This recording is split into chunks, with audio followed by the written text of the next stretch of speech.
pal alukuyan tatati Department of Labor and Employment Region 1 wenno iti DOLE Region 1 nga masidaglang to opisina dagiti empleyado diti region asan mapapasweldo gaputi saan dagitoy nagabakuna.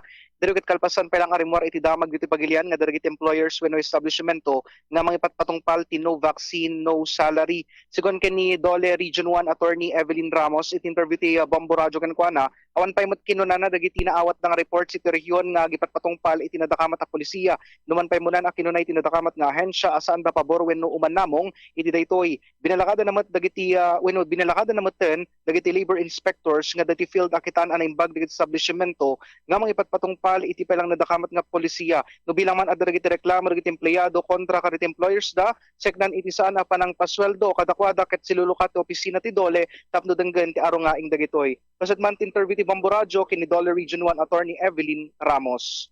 Natin sa news, no, may mga ganun na mga establishment na hindi nila sinasasulduan ng mga empleyado. So far, natutuwa dito tayo sa Region 1, wala naman tayong narinisig na ganun na reports. Pero di pa man, nagbibigay kami ng mga paunawa at mga notices sa ating mga website na sinasabi natin na hindi po allowed, na hindi papatrabaho ang empleyado kung walang bakuna, much less hindi dapat na hindi sila masalduan. And then also, we accordingly advise our labor inspectors na when they go around visiting establishments to accordingly notify and advise our establishments. Baka lang po hindi nila alam. Opo, anong dapat pong gawin ng mga employees kung makakaranas sila ng ganito pong sitwasyon? Itawag na lang po nila sa inyo po. Itawag na lang po sa amin sa DOLE para din matawagan namin ang establishment.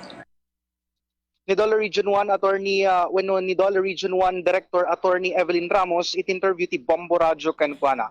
Bombo John Martin para sa Pambansang Radyo ng Pilipinas, consistent number 1 sa La Union, basta radyo. Bombo!